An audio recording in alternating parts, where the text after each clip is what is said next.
लूणा कहता है कि जीवन में हर एक चीज एक होकर भी एक नहीं है।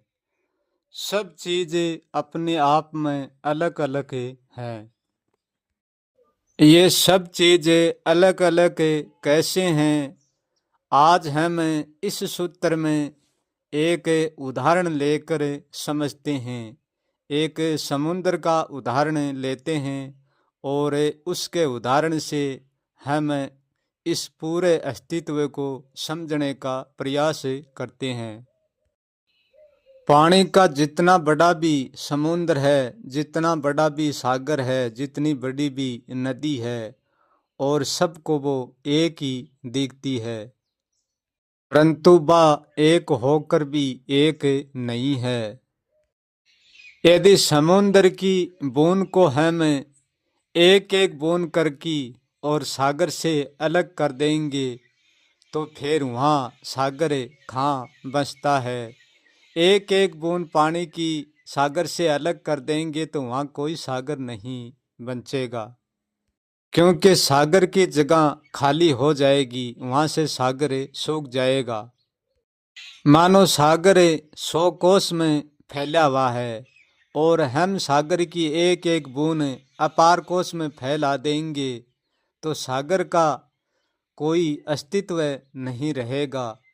फिर भी सागर तो है, परंतु उनका होने का कोई अस्तित्व नहीं है, केवल बूंद का अस्तित्व है।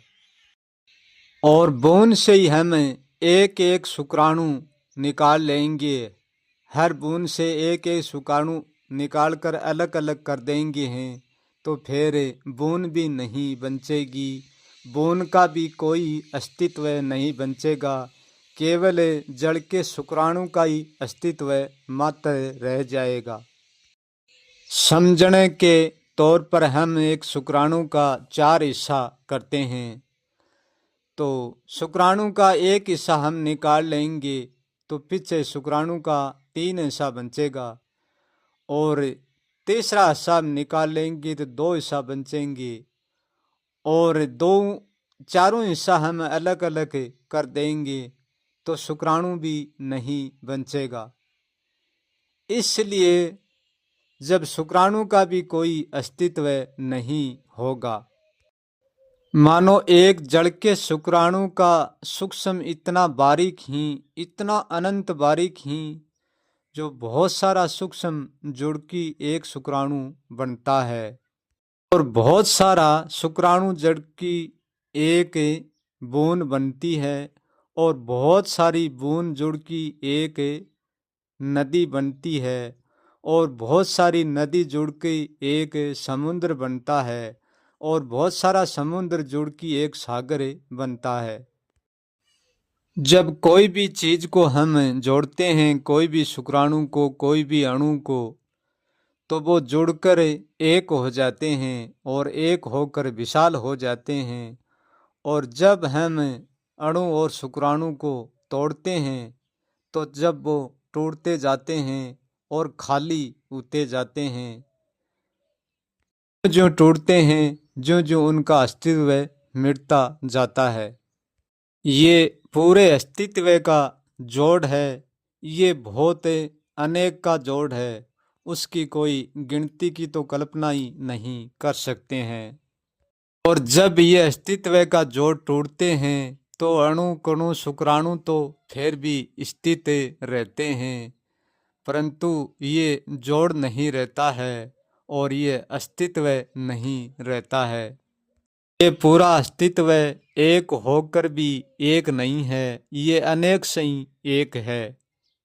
ये अस्तित्व में एक है तब भी उनमें अनेक रहते हैं, और ये अस्तित्व का जोड़ टूट जाता है तब भी वो अनेक अनेक ही रहते हैं, क्योंकि अनेक के जोड़ में ही और एक के जोड़ में ही अनेक, इसलिए हम उसको अनेक नहीं कहते हैं, क्योंकि हम अनेक को जानते नहीं हैं, इसलिए हम एक से ही काम चलाते हैं।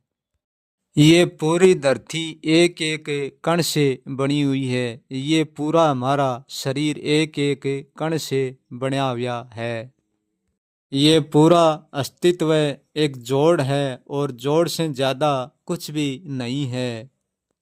और जिसने इस जोड़ को जान लिया, वो व्यक्ति जो अपना जोड़ बनाता है, वो अपना जोड़ धीरे धीरे तोड़ देता है, तो वो इस अस्तित्व से मिट जाता है।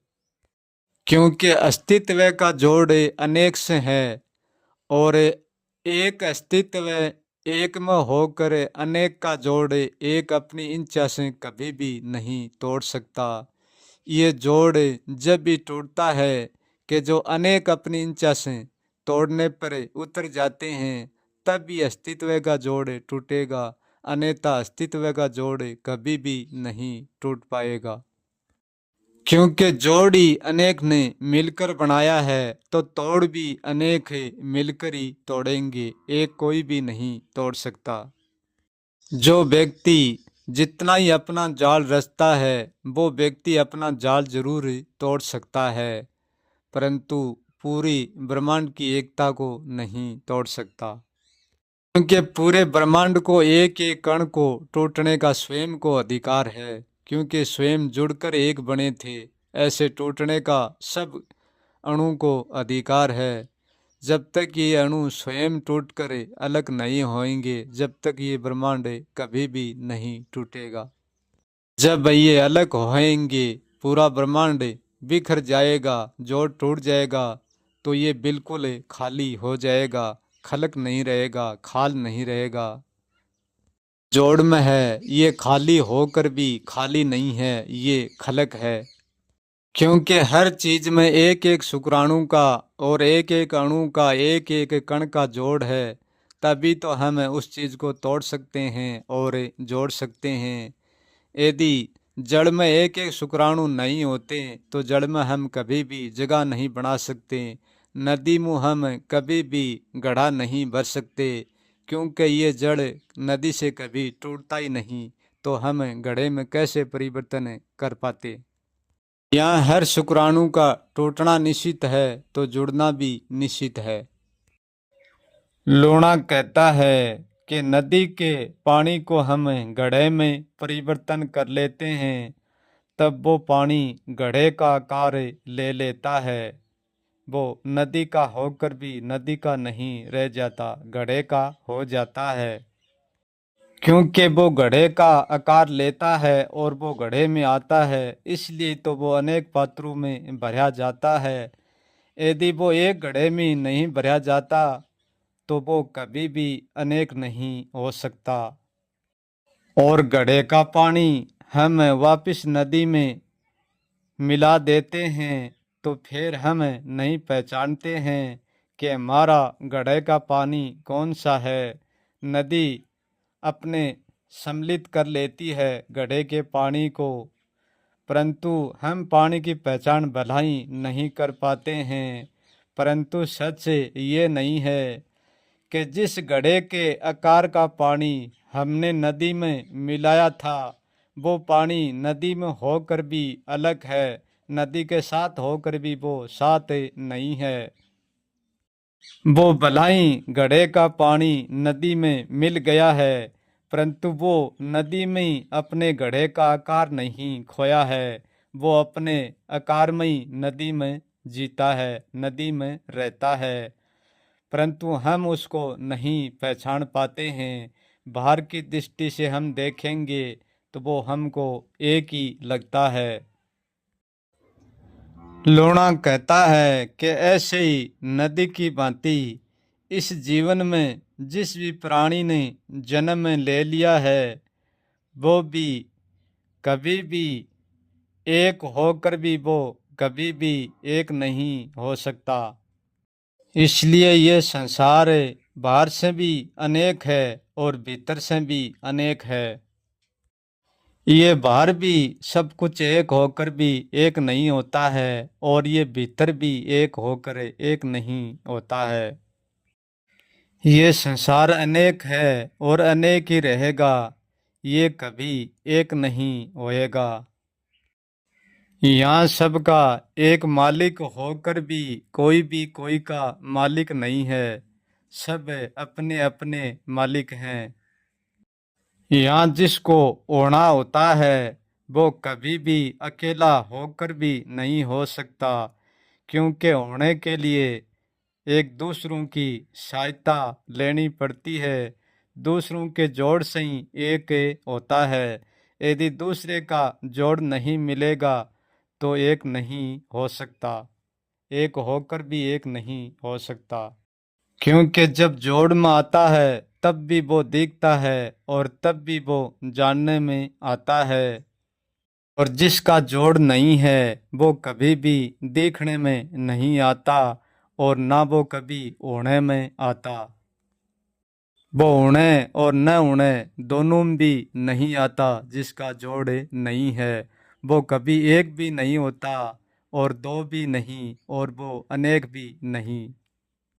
क्योंकि जहाँ तक जोड़ है वहाँ तक ही हम नाम देते हैं और नाम लेते हैं और जुड़ते हैं और बनते बिगड़ते हैं और जानते समझते हैं। जहाँ जोड़ नहीं है वहाँ हम कोई भी नाम नहीं दे सकते। लूणा कहता है कि जिसका जोड़ ना कभी हुआ और ना कभी होगा, अंतिम सत्य वो ही है। जिनसे सब कुछ जुड़कर बनता है और सब कुछ बिखरता है वो स्वयं कुछ भी नहीं होता। हम अलग अलग हैं इसलिए तो हम अलग अलग बनते हैं और अलग अलग बिगड़ते हैं। अलग अलग नहीं होते तो ना तो हम बन सकते और ना हम बिगड़ सकते। क्योंकि हम अलग हैं इसलिए तो सबको छोड़कर हम अकेले मुक्त हो सकते हैं। क्योंकि हम सबसे जुड़े हैं तो हम सबसे टूटते हैं इसलिए मुक्त होते हैं। यदि हम किसी से टूटते नहीं तो हम मुक्त भी नहीं हो सकते। मुक्त होने का सच्चा अर्थ यही है, सारा जोड़ टूट जाना, यानी अणु के अणु का भी जोड़ टूट जाना, कोई जोड़ नहीं रह जाना। इसका नाम ही मुक्त है, सब जोड़ टूट जाना। जब जोड़ टूट जाएंगे तो सब कुछ खाली से भी खाली हो जाएगा, कुछ भी नहीं शेष रहेगा। जब सारे शुक्राणु के जोड़, अणु के कणों के सब जोड़ टूट जाएंगे तो हम खाली से भी खाली हो जाएंगे। जोड़ टूट जाने का नाम ही तो मौत है और जोड़ टूट जाने का नाम ही हमारा जाना है। और जोड़ को एकत्रित हो जाने का नाम ही तो हमारा आना है। और जोड़ में रहने का नाम ही हमारा संसार है और हमारा जीवन है। क्योंकि हम जोड़ से टूटकर निर्जोड़ हो जाते हैं और निर्जोड़ से टूटकर हम जोड़ में आ जाते हैं। जोड़ को तो हर प्राणी तोड़ता है परंतु निर्जोड़ को नहीं तोड़ता है, इसलिए सदा आवागमन में रहता है। क्योंकि जोड़ तो समय आने पर अपने आप ही टूट जाता है परंतु निर्जोड़ नहीं टूटता। निर्जोड़ को तोड़ना पड़ता है और जोड़ में रहते हुए ही जो व्यक्ति निर्जोड़ को तोड़ देता है तो जोड़ को तो भला क्या तोड़ना, वो तो समय पर अपने आप ही टूट जाता है। जीते जी अपने निर्जोड़ को तोड़ लेता है वो जोड़ से और निर्जोड़ से सदा सदा के लिए मिट जाता है, उनका कोई अस्तित्व नहीं बचता। क्योंकि हमने शुरुआत निर्जोड़ से ही की है, प्रथम हमारा निर्जोड़ ही है। हम हमारी शुरुआत को मिटा देंगे तो अंत अपने आप ही मिट जाएगा। ये अंत और शुरुआत एक ही है, जहाँ अंत है वहीं शुरुआत है। कि जो प्रकट होता है वो निर्जोड़ में अलग अलग प्रकट होता है। जोड़ में अलग अलग प्रकट होता है इसलिए वो जोड़ में अलग अलग प्रकट होता है। क्योंकि निर्जोड़ में जो अलग अलग प्रकट है उसमें कोई दुख नहीं है और कोई सुख नहीं है। वो निर्जोड़ में अनेक होकर भी एक है और एक होकर भी अनेक अनेक प्रकट होते हैं। क्योंकि निर्जोड़ में निर्जोड़ को मिटा नहीं सकते, क्योंकि मिटाने का कोई कारण नहीं है, उनमें दुख नहीं है, सुख नहीं है। इसलिए सुख और दुख जोड़ में होते हैं, इसलिए जोड़ में होना श्रेष्ठ है और जोड़ में होकर ही निर्जोड़ को मिटाया जाता है और जोड़ को मिटाया जाता है।